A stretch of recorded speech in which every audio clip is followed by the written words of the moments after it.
Good morning, Comrade. You're listening to WHIVLP New Orleans. This is Good Morning, Comrade. You can check us out on Tuesday mornings at 8 o'clock. Get more information at goodmorningcomrade.com. Today on the show, we're going to have Leo Lindner. Leo wrote a really fantastic article in The Lens about his experience with the Deepwater Horizon explosion catastrophe. I'm not going to call it an accident or a spill. Like when those things kind of happen, it's almost like you're trying to like exonerate folks, right? That's right. And he did a really great job, I thought, contextualizing it in the sort of profits over people way that we sort of see things. And I want to talk to him about that and just, chop it up for a little bit. So, Leo, how you doing, bud? Jeff, how are you? I'm doing good. Just surviving coronavirus world is pretty much what it is. How's it going for you? So you're a university professor now, right? No. I taught there beforehand. Before I went to the oil fields. I went back as an adjunct for a semester or two. Okay. And what school was it? What's that? What school? Nichols State University. Oh, cool. Yeah. But I appreciate you asking me on. I appreciate that. Yeah, absolutely. I guess sort of, and how's things been, for you? What are you doing now? Just what's the situation in the coronavirus world, I guess? We have been trying to maintain, social distancing, and we've hunkered down. Right now, I'm just retired right now, and I'm thinking about trying to write some more. Oh, that's great. That's basically it. My three daughters. I have one daughter that's in Madrid right now. She teaches English in Spain, mm-hmm. and she and her fiance are doing very well. Mm-hmm. They've made it this far, okay, mm-hmm. and they're just waiting like next month to come home. Yeah, right when it gets terrible here, probably. Right, exactly. And Spain went through it too with the coronavirus, didn't they? They really had a struggle. We were really worried every day. Yeah, that was one of the ones that were like a hotspot there. Italy, weird how it's the ones that were sort of like economically isolated that had it the worst, right? The countries. Right. I didn't hear so much about Greece though, but whatever. Anyway, so yeah, you wrote an article for the Lens, and I wanted to talk to you like a little bit about the experience that you went through specifically with the Deepwater Horizon. What were you doing? What did you see? What happened? Mm-hmm. Well, I'd like to say, first off, there is a kind of there are assumptions about the oil field that there are some incredibly intelligent people who work in the oil field. Maybe not book smart, but remarkably smart. And A-Crew in particular, they had some really fantastic people on it. And A-Crew is the one that was on tower, on shift, when they pumped the displacement back and the well blew out. Mm-hmm. And they're the ones that suffered the most. Wow. And but on the rig, Jeff, we'd have every once in a while, the Horizon was a very efficient rig. Mm-hmm. And the dignitaries would come out, and they were actually on the rig the night of the blowout. The vice president, Patrick, I forgot his last name. So you're talking about high very high BP executives. Yes, that's right. C-suite people. And anyway, they'd come up periodically. And remember Dave Rainey? Dave Rainey is the one that was indicted. I think he was convicted of lying to Congress, but he was eventually let go. He was lying about how much the oil how much oil was being pumped into the Gulf. And anyway, I remember how during the pre-tower, he and other bigwigs would talk about how we're family. Oh yeah, my favorite. That's my favorite boss tactic. and in a way that's true. I had very personal relationships with someone. I was very close with a lot of these guys. But like any organization, any group of people, there are some you're close to and some you're not. But to have him say that was just so insincere. Right. And I remember the Derrick man, Roy Kemp, and I shooting each other a glance like, yeah, we're all family. Yeah. More like a Cain and Abel relationship, probably. Yeah, you're an abusive dad. That's what that is. Yeah. Because as soon as the oil field goes down, there's no family. You're fired. Right. Exactly. just like right now, how hands are being cut loose. Yeah. But yes, it was being there 5 years. I was very I was very invested in a lot of the people on the Horizon. I really do think there were some fine people there. And there was the kind of overarching sense that that everything was going to be all right. That the system would work. We're going to be okay. You're going to go home to your family. But that night, it did not. It absolutely broke down. That's wild. And, it is wild. It just totally, it's interesting how you put it, because that was really great. Like when you talked about how they say you're a family and all this other stuff, but when it goes down, oh, actually, no, you were not family anymore. We're not that kind of family. Well, yeah. It's a different definition of family at that point. You're like, oh, no. Yeah, you're the black sheep now. Yeah, right, exactly. Get out of here. But yeah, and one of the things that I really appreciate, I'll just kind of quote a little line from there. When you start going into Milton Friedman and sort of like that entire framework that he used to sort of, basically his entire philosophy of economics and what the role of the sort of a business and what the state is, right? And basically, to sum it up, essentially, as an individual or a business or a corporation or whatever, you have no social responsibility, and nobody really has any social responsibility to one another. Essentially, if you boil it down, there's only the one. Yeah, there's only the one social responsibility, and that is to make profit. Yeah, which was what Thatcher said was there is no society. There's only the individual. Right? Was that Thatcher? Oh, I don't know. I don't know. That was. But I know that Friedman did. He cut a lot of his bones on kind of hijacking Adam Smith, who's much more interesting character than Friedman made him out to be. And he took Adam Smith's comment about self-interest. Everyone's out for their own self-interest, and blew it up into the entirety of what Smith had to say. Right. And who reads Wealth of Nations or the Moral Sentiments? It's not it's not really reading. I doubt even in economics classes they just refer to him as some kind of saint, right? The prophet by which we found all this on. And he wasn't at all that. He was very worried about the working class, and he thought this new economic arrangement would help. So Adam Smith is not the devil, but Milton Friedman, that whole Chicago School of Economics, it did change our ethos. And we weren't saints before, certainly in the 60s. Ever really. Right. We were always pretty exploitive. But at least after the New Deal, there was a kind of ethos in the American culture that understood that the banker is your enemy. Right. Yeah. Exactly. And that the guy who pays your wages will screw you if he can. Yeah, he's going to get as much out of you as he can and give you as little as possible. That's the whole point of it. That's the whole reason and that relationship exists. Ethos kind of pushed politics. FDR was a patrician. Yeah. FDR was not a true believer, but he knew he was savvy, and he was in a sense a good president because he had some policies that helped labor. And he was definitely very smart. Yeah, he definitely knew what he was doing. He was very smart, but he was not. I would say he was not the grandpa in the wheelchair. He just knew what the zeitgeist was. He knew what would get him elected. He knew what was powerful. And we've lost that. We've lost that. And Milton Friedman, I think Milton Friedman said something like, when a crisis happens, people just go with the ideas that are laying around. Right. The ones that are already have the most sort of like influence already in the society. Like they are able to sort of like ramp it up.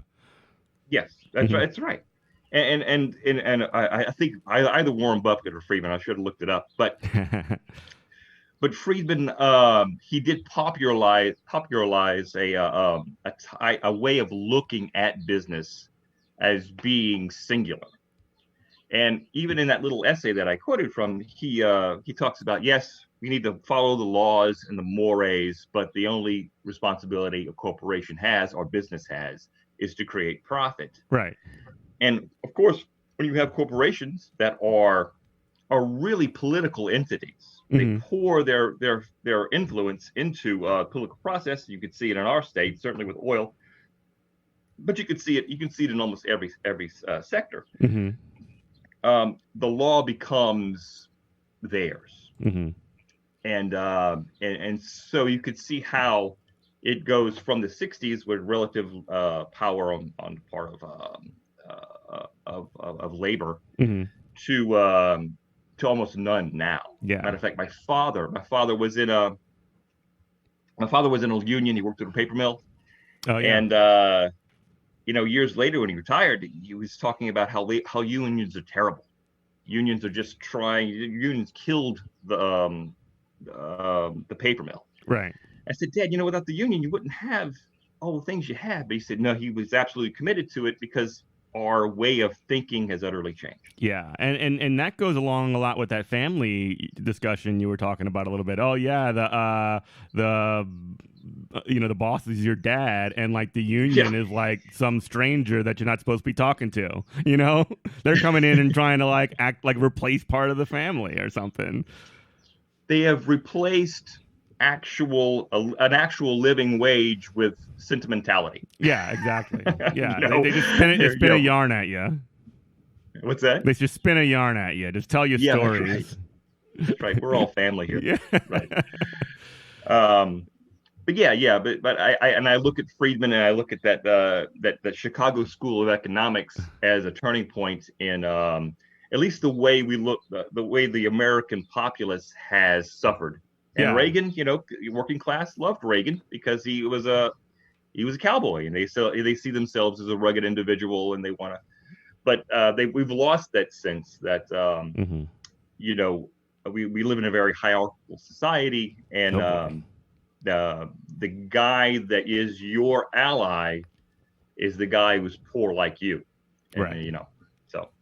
Yeah, but then the governing strategy becomes to just pit you against that guy and make you think that they're your enemy, and that seems to be the case in terms of like when you're in an office setting, you're going to get the promotion or they're going to get the promotion or whatever, just kind of like cut you into things, or like, keeping, at the home, it's almost like there's no neighborhoods anymore because your entire life has become job related. Even in this, I live in the suburbs, and it's sort of like what it seems like is everything is just every aspect of life is just competition over everyone else. And if you notice, like in newspapers, certainly local news, and even the national news, a crime is never looked at through economic pressure. Yeah, it is always looked at through a personal virtue. That person did that bad thing. That bad person did the bad thing. This person is utterly evil. But but for the grace of God go I. What would I do if my family were, would I not, you should look at yourself and really be honest when it comes to that kind of thing. Totally. But in terms of the rig, I've kind of gotten far afield, but that's fine. It is a dynamic that we don't deal with because it's uncomfortable. We would have to face some pretty strong economic powers in order to change things. But in terms of the rig, there was a concept of safety first. That was the HS&E motto, right? And it is it's a little deceptive, I think, that to say we hold safety first as a state of being to be the primary goal, when the next thing you're going to do is go out and drill a well. Right, exactly. Which is an inherently dangerous thing. Yeah. Safely detonate a bomb or something like that, No, yeah. But and you hit upon the word safely. Yeah. Go and do this horribly dangerous thing safely. Yeah. So it goes from being safety a noun, to safely and add verb. To be completely linguist about it. Yeah, and if you think about it, I teach English, so I appreciate that. What's that? I said I teach English, so I appreciate that. Well, yeah, you teach. Oh, I didn't know that. Yeah, right. Yeah. You're listening to WHIVLP New Orleans 102.3. You're listening to Good Morning Comrade. We have Leo Lindner. Check out his piece in The Lens. It is called Grappling with Meaning 10 Years After Macondo. So, that is really funny, the sort of transformation of language that they use. These people are slick, They know it's how to do it. It's a little glamour, it's a little magic. They sleight of hand. But let's say you take that notion seriously. They want you to do the job safely, and it's true. Look, I to this day, I love Jimmy Harrell. Jimmy Harrell's OIM on Transocean. And I know he's under the same pressure I was to do what the boardroom wanted him to do. Right, exactly. And so, we were all controlled by a certain priority. But say that, we're going to do this as safely as possible. And that is an actual real principle. Right, exactly. But in contrast to that, like during the pre-tower meetings, we'd have safety first. We talk about safety first for 10 minutes. But for 20 minutes, we talk about what's called the critical path. And the critical path is what's happening at well center, right? How quickly are we drilling this well? Quickly. That's really critical path to and safely. I'm sorry, quickly and safely. Go ahead, critical path. I didn't mean to interrupt you like that, but go ahead. No, it's all right. How quickly are we going to get to total depth? Yeah. How quickly are we going to get to TD? So you have these two contrasting ideas that are contradictory. But Jeff, let's say that just in an abstract well, you drill the perfect well, right? The safety is as high as it could be with the time as short as it can be. It needs to be. That is the perfect well, right? Well, with the shareholder system, with the private enterprise, if like Milton Friedman says, your social responsibility is to make profit. When you go to drill the next well, you're going to think of ways of drilling that well that aren't as safe, right? In order to save time, right? And so the next well, you succeed very well, and it's still a safe well, and you're a little quicker, and that's fine. But think about that 20 wells later. Right. We used to this. We know how to do it. We're going to just kind of like take all kinds of shortcuts and all trying kinds of new things. Yeah. There was the notion of continual improvement and innovation. Improvement really. What's that? Innovation. Yeah, that's right. Innovation. That is exactly right, and that the workers always pay for that kind of thing. Right. You know what I'm saying? Yeah, innovating workers to death. And so, this dynamic takes place at some point, and what happened was that we displaced a live well that they misread the tests. But by a live well, I mean it was actually connected to the formation with the oil. That's how it blew out. It was just such a shock that I couldn't believe it. But anyway, that's what I think basically happened on the. Yeah. Anyway, I guess moving on, sort of, when I read it, it kind of like didn't seem like it was that long since the Deepwater Horizon explosion happened. But I remember exactly where I was when that went down because I worked at a seafood restaurant. I'm watching as like the oil is like gushing up and 11 people died. I think it was 11 people died and water's gushing up. I'm at a seafood restaurant. The place was packed and people were watching the TV and I don't think it had people in there because I was a waiter. Right, I don't think people were in there for like another month. or a couple of months, because that just completely destroyed the seafood industry. And I'm talking about fishermen. I'm talking about, people who owned small restaurants that sold seafood and stuff like that, and even bigger restaurants and corporate restaurants, like when I worked at.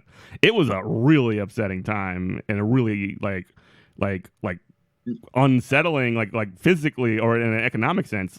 Things got blown up.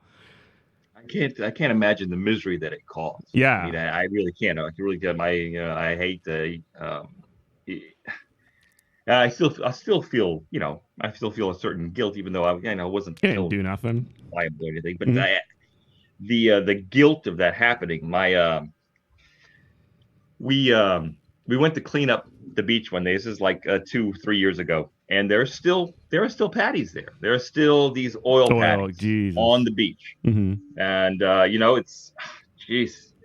And even as we're talking, the Taylor, there's a Taylor well out there that's been leaking for the last 10 years as well, maybe even longer than that. I forgot exactly but like a million barrels so far.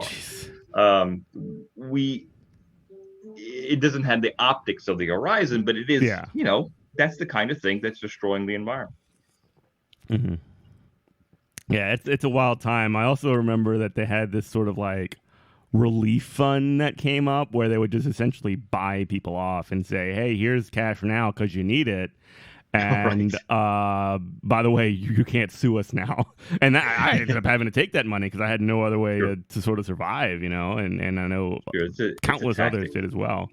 I mean, it's like, here, we're being socially responsible as a company, but it's actually just preventing, like, you're signing a release saying you're not going to sue them on the back end, which could be way, way more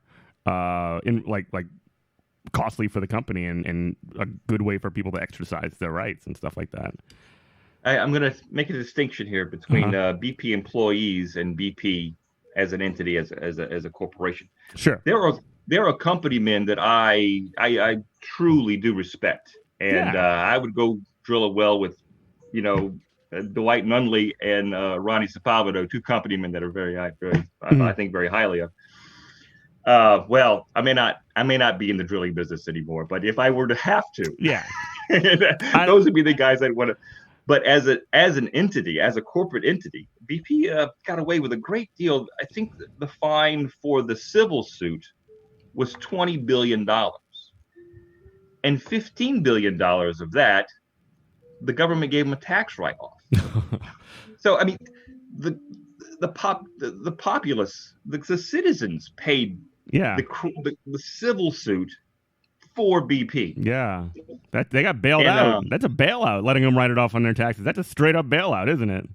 That is absolutely a bailout. And that kind of sensitivity to the corporations are not. It just doesn't sit well with me. Yeah, well, and the guys that had to deal with the dispersants, some of those guys are still suffering from God knows what kind of medical problems, and BP is refused to, has not helped them. They committed to helping them with their medical bills, but they haven't come through for them. So that's really awful. I couldn't imagine. I mean, actually, I could. I mean, I can imagine it. It's just like not. It's just not something that I sort of think about easily. Is like the sort of situation where people have gone in, like basically risked their lives with chemicals. They don't know what they are, or maybe they do, and then they're going to sort of like stop this ecological disaster, or at least they think they are because the dispersants didn't help. Did they? Was that not the dispersants? Well, the dispersants helped in breaking up the oil and getting it out of sight. What it does is it breaks the oil up, and the heavier ends, the heavier oil just drips to the bottom of the so it don't float anymore. But just in PR terms, the less oil you see, the better for BP. Yeah, you can't get any camera shots up there of it anymore. That's right. It's on CNN. They don't have any underwater cameras, I don't think. Just recently in The Advocate, someone, the environmental writer, wrote about BP and its partners in the Macondo well. The well's name was Macondo. Yeah. They have contributed $71 billion to the Gulf Coast in the last 10 years. But in terms of subsidies, even off the top, there's $15 billion right there that we right. paid for. Yeah, exactly. And in terms of subsidies, I mean, oil companies get a great deal of subsidies from the taxpayer. Yeah. And in a way, they just got broke off again really big, didn't they? During the COVID crisis, I mean, nobody's traveling. Planes are grounded largely, not entirely. They don't have any of these. Hopefully they never run these cruise ships again. But but oil consumption is down and oil prices plummeted, and they just got a big bailout for that. I can't remember how much. It was a ton of money. I'm sure that, and even in the newspapers, and recently there's something called the severance tax that a couple of lobbyists from Louisiana Oil and Gas wrote articles, and Clay Higgins, the guy from Lafayette, I know. He petitioned the governor to get rid of the severance tax. And the governor did lower it from 12.5, I think, to 9 or something. Right. He did give them. So, when times are tough, this state bends over backwards to try to save the oil company, right? And when times are great, this state bends over backwards for the oil company. It's like there is no time in which Louisianians demand maybe a bigger cut of what oil production costs. Right. I mean, if you think about it, Jeff, you always get these articles in the paper about what the oil companies are doing for us. Right. And all that largesse that the oil companies give us has catapulted us to last place in the union. Our economy is so, I think, married to the oil companies that it hasn't expanded in any other way, and we're kind of a commodity economy. That the price of oil is high, we'll get money. The price of oil is low, it's just not going to happen for us. And are you familiar with the Permian Basin? No, I'm not. Tell me all about it. Out in West Texas, out in Odessa, there's a formation called the Permian Basin, and it has decimated the Louisiana economy because if you get a little jackup well, a little land rig, not a jackup well, but a little land rig, and punch a hole in near Odessa, you will, and frack it, you will get a great deal of oil. So yeah, and what I understand from the Permian Basin, like all the big wigs have made a big play in West Texas, and the Permian Basin produces like 4 million barrels a day. Wow. You get 2 million from Louisiana, right? But you still get opinion pieces talking about us competing with Texas. And the only way for us to compete with Texas is to annex the Permian Basin. Right, yeah. Because, you're just not going to compete with that kind of availability. Right. And the oil hands that drill those wells offshore, they all went to West Texas. And those wells take like 2 weeks to drill. So they're quick. And now it's pretty saturated. And they don't have a job. But production is gigantic. Production is huge. So when we talk about, when anybody talks about our problems in the oil field, no one brings up the fact that really it's market forces that have made things bad for us. Right. But they petitioned the governor to cut their taxes. Right. It's how we're going to keep up, because that's what that's the sort of like story they can tell. Well, we can't keep up because we have our costs are up. We can't compete because our taxes are so high. And it's basically state sovereignty being pitted, in states being pitted against one another, is the way I sort of see that operating. Is that saying that that state over there is bringing up all this oil, that's why we're screwed. It's a zero sum game, and you just sort of tell your populace and politicians that's what you're going to do. or that's just what the reality is, I suppose. Let me pause for station ID real quick for the bottom Go ahead, now. Jim. You are listening to WHIVLP New Orleans 102.3. This show is called Good Morning Comrade. You can check us out online, goodmorningcomrade.com. We got Leo Lindner in. How you doing, Leo? I'm fine, Jim. Yeah, really how are you? Good. We're talking a little bit about his story he wrote in The Lens, and we kind of got going on into sort of how the oil companies sort of leverage, because basically it's an industry working against states. That's what it is, right? Industry working against politics, like political entities statewide or whatever. The states are treated like fiefdoms, really. Yeah, but, exactly. Yeah, and really, I mean, the same players who drill in the Gulf are the ones that are benefiting from what's going on in the Permian Basin. Chevron's out there, Shell, the big players have moved their drilling from the Gulf to West Texas. And we're hollowed out because of it. We have less jobs because we don't have as many people out there on the wells like they used to be. Jobs are down, and like you were saying earlier, also we made our economy so dependent on that, and also drilling and refining as well. And we do ask so very little in return from those who process the oil, those who refine it, and from those who produce it. Yeah. We ask very little. Our budget's not huge. Even though people say it is. Right. But what I was saying earlier about on the rig, when the vice presidents would come out and they'd saunter around and they'd act the big men and talk about us being family. It's the same thing with states.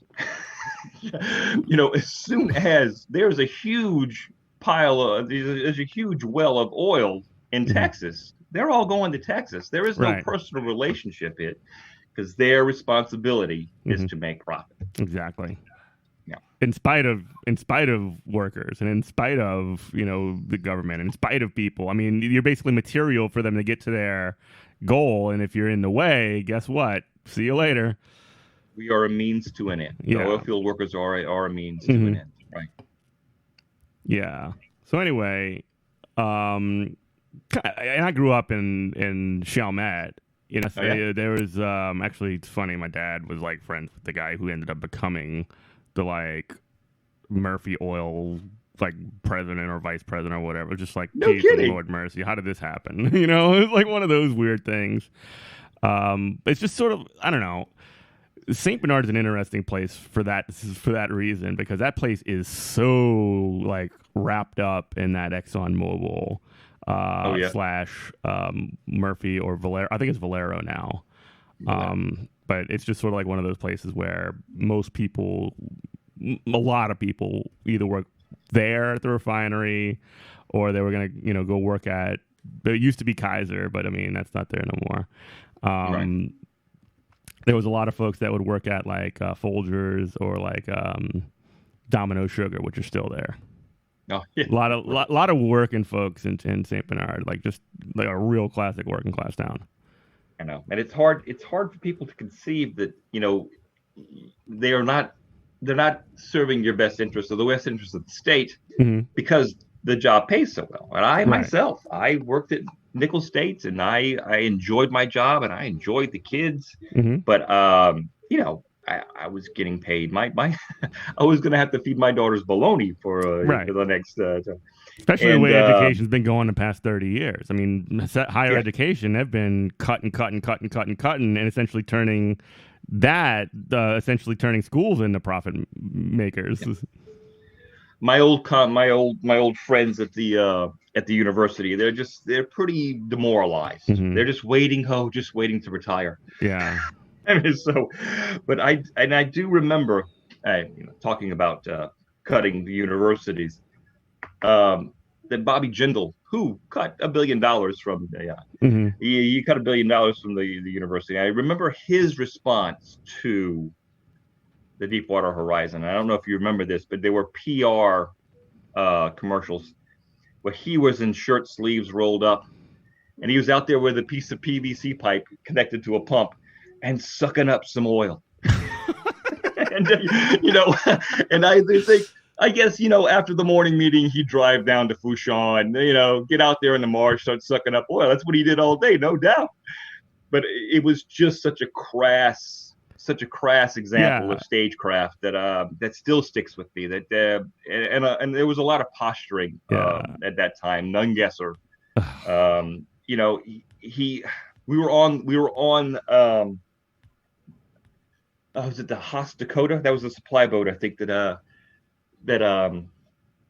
was there. I may have forgotten the name, but we got a report that Nungesser said the 11 guys on the rig were all right. They were found. What the hell? We're on the rig. We're seeing it burn, and Nungesser, without really any confirmation, because it turns out, of course, they weren't. But in order to be in the spotlight, I bet he said that, and just crushing. It was just crushing. Those boys, once they found out, we all were just incredibly crushed by horrible. And we're all hoping that the Coast Guard pick up some guys and we'd find them, but just giving you fake hope, giving you false hope. That's a nightmare. Just to go back a little bit, like I must have missed that image of Bobby Jindal like with the PVC pipe, because I know I would have remembered that, just because of like, I don't know, the way I can see it in my head, because I didn't see the actual thing, is that little like skinny nerd, with his sleeves rolled up. It's just such a comical image to me. You know what I mean? It was very it was pretty self-promoting. Yeah, of course. He's out there working along with the regular guys. That guy was shameless. It was absolutely shameless. I know. And in the political realm, there's so much shamelessness. It's very rare. It's very rare that there's a guy who will actually stand for something and that has some kind of dignity. And that's the guy that's never going to win. Right. Hey, you're reminding me of Bernie now. Well, yeah, but I know that is on my mind. But he suffers from principles. Yeah. Having principles is the debilitating is a political deficit. Yeah, the debilitating political disease of principles, the one that'll make sure that your career actually can only get to a certain level, I suppose. But I guess, right.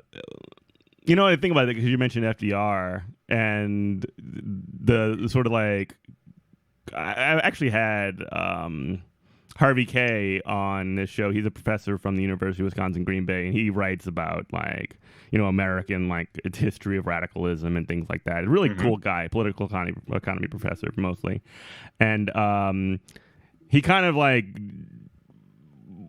I mean, I guess since we just kind of glanced on to Bernie, I just kind of can't keep my head away from there. Go ahead, but he said that, like, essentially one of the ways that Bernie sort of didn't lean in, I suppose, enough to his messaging, especially when it came to like the democratic socialism thing, which became a whole thing, was that he didn't tie that entire legacy to FDR, who is just such a tremendously popular, if nothing else, U.S. president. Even if he wasn't a principled guy, or even if he was, who cares? No. Your estimation might be more correct than mine. But no. But that's not even what's important here. What's important is that he didn't tie himself to that that tradition, using the words that he did, and he didn't sort of like link himself to history. He kind of like tried to just press forward, and that was sort of one of the issues that he ran into. Yeah, but we have such a tenuous recollection of history. Yeah. And I wonder how much people really know about FDR, and how desperate people were in the 30s, and how he was able to cobble together a coalition and really address their needs. Whatever I think about him more. Yeah, that's not important. That's the least important thing, honestly. And even with Bernie. I suspect him to be a good man, right? As good as we get, right? Yeah. If you don't win, who cares? Yeah, but in a sense, it's his policy that made me want to support him. Being a good man is one thing, but being able to do something that was actually going to help the country is another. Mm-hmm. Yeah, totally. And I sort of like, I don't know. seeing those kinds of things, like folks who can actually get behind, or who are at least willing to kind of like push for issues for workers and push for issues like Medicare for all, or workplace democracy, things like that. There is at least kind of like more of an energy towards that, but there's a huge blowback that's been coming from it, and it doesn't, obviously, it didn't, at least this time, beat the idea that, well, Joe Biden can beat Trump or whatever, or the thing that people were thinking. Right. I know that, but if Jeff, I don't know what you think about it, but Mm-hmm. it seems to me that there's only a sliver of the Democratic Party that would actually support Bernie Sanders. Yeah. And that if he'd perhaps gotten the nomination, because he's an affront to corporate power, I would hope he got the nomination. Yeah. But I wonder how much, the same way Corbyn was kind of, he didn't have the support of the entire Labor Party. No, they actively worked against him. They actively sabotaged him. And I wonder if that would have not happened to Sanders also. I mean, it is very possible that would have happened, to be completely honest. That is so, like, I don't know. It's almost that I can't even see that not happening in a certain sense. But it leads to an interesting point, though, that the way people like you and I view the world is it might have a large appeal, mm-hmm. right? And what I'm saying about workers might have a large appeal, but there's no one in that political class that would actually pick that up, right? Because they know what would be turned against them. Yeah. So I guess the question becomes, and this is sort of like, this is what I'm thinking about all the time, is just like, what do you do about it? Like, what do you do in the meantime? And that's, I know, like, I'm not exactly asking for the answer to that question right now. No, but that's something that's worth considering. Yeah, Jeff, I don't know, but I know that, and this is going to sound, well, I mean, in the 30s, when FDR came to prominence, there was a lot of worker unrest, right? Mm-hmm. And that happened before FDR responded with a political agenda. And in a way, we don't have a lot of worker unrest, mm-hmm. at least prior to the COVID-19. Mm-hmm. And but Sanders kind of preempted that. Mm-hmm. He said, look at your condition, mm-hmm. but there aren't people striking. There's not, and like the Great Depression, when people get desperate, then perhaps there'll be some kind of political change. But mm-hmm. Certainly not prior to that. The political establishment would be, why would they change? Yeah. What's the spark that's going to make it change? That's a good question. Right. And I don't know what that's going to be. Mm-hmm. But I do know that there have been countries that have moved democratically to such things that would really, really help us. Mm-hmm. And I know oil is a destructive source of energy, but Norway has Equinor, which is a publicly owned oil company. Mm-hmm. Now, we say Venezuela is horrible socialists because they nationalized their oil company, right? We never point out that Norway has nationalized their. Yeah, why aren't we doing coups in Norway? And the Norwegians, they use the profits of not just that industry, but I understand, according to Matt Brunig, that wealth, like 60% of Norwegian wealth is publicly owned. Yeah. And that wealth generates cash, and they put it into a welfare fund. Yeah. Like $1 trillion, right? Mm-hmm. There are only 5 million people, like Louisiana. There are only 5 million people in Norway. But that fund generates money, and in bad times, they use it to help their people. Right. And if we were to actually address climate change, there's going to be something. There's somehow, at least partially, that our energy sector will have to become publicly owned, because if it can function against the common interest of the environment and people, if it's able to pour its money into candidates that will stop anything that will inhibit climate change, then how are we going to actually do anything? Right, exactly. If your economic system is sort of run by these, I mean, if your political system, I suppose, is run by economic players, and those economic players have a stake in something, there's got to be some other way to kind of push things over, because right now they ain't nobody overturning that initiative of these oil companies. It seems that is not impossible. That's not even a thing. Right.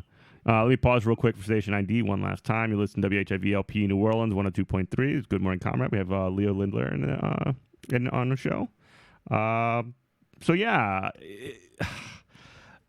I like what you did in terms of comparing the size of like Norway and Louisiana. Right. Yeah. Well, it's true. And I've seen those kinds of comparisons used like for things like education and stuff like that.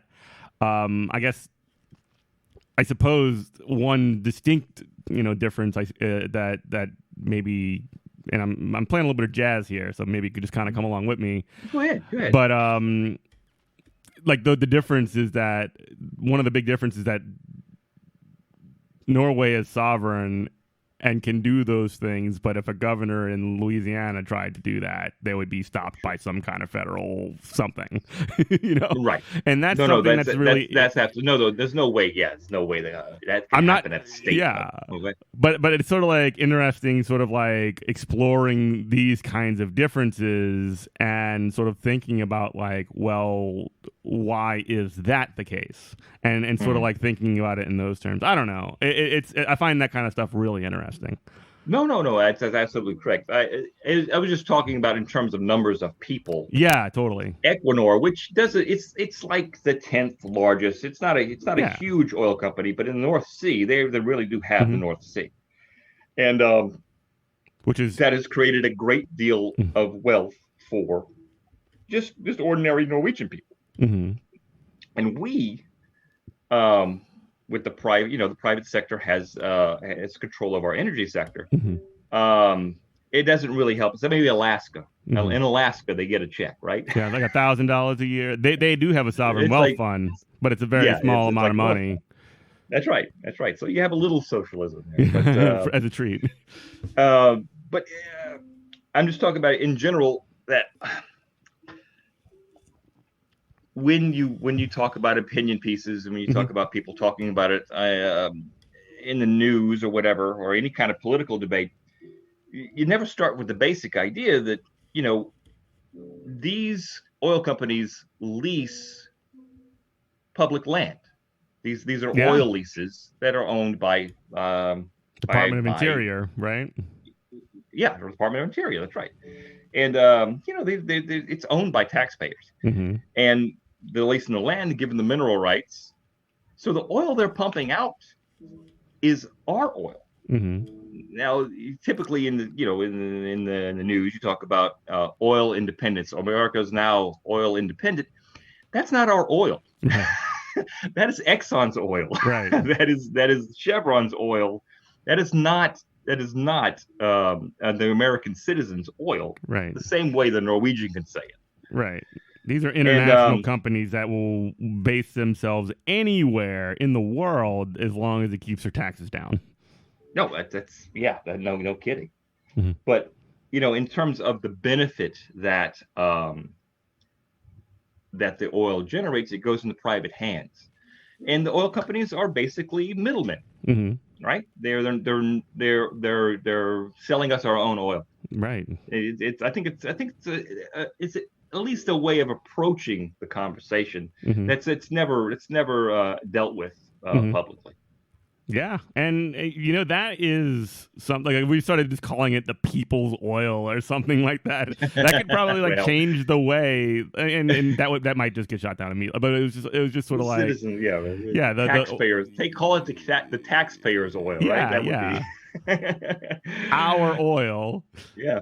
But Well, that would at least be a marked rhetorical shift, and it would at least make like, I don't know, I guess the people that are doing this show their work a little bit more. I don't know. That's a really interesting sort of like line of, like, I guess, rhetoric or whatever.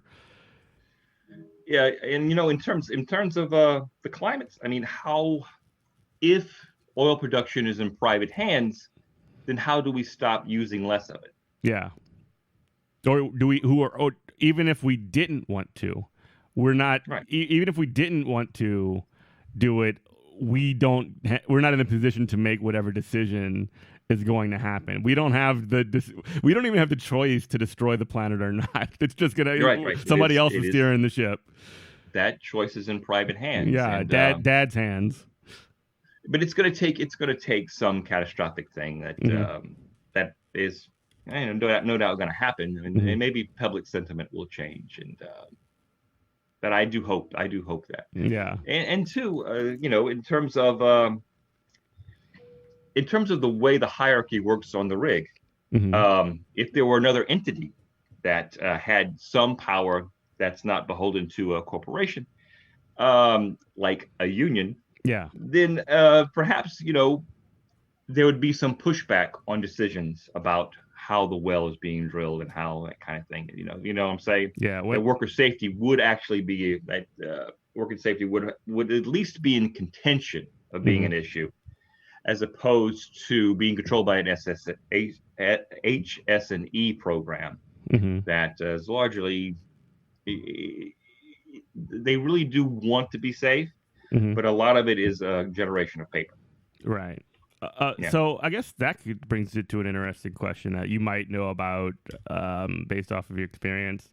But like, what is the sort of like organized, union situation out there at all? Is there none? Zero and none anywhere. No. There's no notion of a union out there. Right. Wow. But you got to think, on a rig there's the contractor's hands. In this case, it was Transocean. Transocean was the contractor. But there are all other kind of entities, and all these entities are all different companies. So you're talking about a labor movement that would have to take place with contractors, with BR hands, with people who cook and take care of the rig, and people with in the service industry. You're talking about a mass thing. But anyway, I just there's no power structure you can go to if you really have a concern. Even though they do say you have the power to stop the job, what they don't do is they don't tell you exactly what's going on. Right, exactly. You don't know what you're stopping. Exactly. Right. Yeah, that's maybe you know the answer to this. Just sort of like, does an organized sort of like union situation exist elsewhere for these sorts of like rig type work, or not real? I know mine workers historically, when they would go for back in, they had wars and stuff over that. But I think those unions have been broken. Yeah, I mean, automation just decimated the whole coal miner unionizing, I think. So no, I don't think that's. But I would venture to say that Equinor might have organized labor, but because I know it's part in of the Scandinavian model that labor unions are a big thing, certainly in like Finland, and but I don't know for sure, so I couldn't tell you. Okay, cool. Anyway, so I guess we got a couple more minutes here. Anything else? What you got planned going forward? What do you see on the other side of? This is a question I've been asking to a lot of folks, so maybe sort of like the way work has sort of happened has changed significantly during this COVID-19 thing. We talked a little bit about it before, and I was complaining about the sort of like the fact, even this conversation, like I would much prefer to have you in the studio than having you over Zoom, and right. and I'm a teacher, I work with kids, and I can't be in the same room with them, and I just have this horrible fear that the remote side, the not in person side of education is going to stick afterwards, and that's going to happen to a lot of other jobs. And I was just sort of like wondering, what do you see in terms of that? Just Leo. No, Jeff, on the other side. I think your premonition is absolutely correct. I mean, why would you want brick and mortar buildings at a university if you could just have a network of computers? Yeah. Right. And outsource all those costs to the worker, essentially. I mean, if you work from home, you don't have to pay for any office space. You just you don't have to worry about maintenance. You don't have to worry about electricity. You don't have to worry about even I don't know if universities pay property tax or anything like that. But so if it is functioning, they'll definitely move. Whatever will function, and the quality of the education is not even going to be a concern. If you mess up on a drilling rig, there's going to be a manifestation of that mess up. Yeah. People are going to die. Yeah, right? Totally. If you mess up teaching grammar, that manifestation's not going to be immediate. Yeah, that's true. You know what I'm saying? And so because education is not a tangible result, yeah, it is looked down upon as a but of course, it's absolutely essential to have a functioning democracy. Yeah, and they want to try and measure it as much as they can, can't they? They want to with these standardized tests and all this other BS. It is a fruitless effort. Yeah. As a matter of fact, what you teach, language is incredibly important, and it does give one. Ludwig Wittgenstein said that the limit of my language is the limit of my world. Yeah. And so, we live on pretty set rails of ideas. And in a way, and Orwell kind of dealt with the same idea, that if you limit your language, you limit your ideas, people, where do people have to go to have a solution except the same old ideas that they know? You're looking backwards. Right. And the last thing, the powers that be want is a thinking population. Right. Yeah, and absolutely, and we can sort of like leave it at that. Thank you, Leo. Anything you want to shout out? Anything you want to just say as we head off? I would like to say thank you very much for having me, Jeff. Oh, of course. And, come back anytime anytime you want. Just call me up and you can come on a show. Jeff. Absolutely. And I people who think like we do aren't alone. I'd like to say that. That's important. That's a true thing, even though we're in the minority. 100%. Thanks a lot, Leo. Appreciate it. You can check out Good Morning Comrade every Tuesday, WHIV-FM. Listen anywhere in the world, WHIVFM.org/listen. You have Facebook, Twitter, anything to shout out? I have nothing. I'm an absolute Neanderthal when it comes to technology. That's a good thing, though. I mean, again, that's just where you're going to waste your time, like 120 characters or less. Well, you can waste your time with us on Twitter, though, at Comrade Morning on Twitter. You can follow me at Eminent Prof. GoodMorningComrade.com. Leo, man, thanks a lot. Thank you, Jeff. Yeah, man. And next time, we'll have you over here. We can, have a good old time. It sounds terrific, Jeff. Yeah, man. Cool. Thanks a lot. All right, everybody. Thank you. Love y'all. Bye.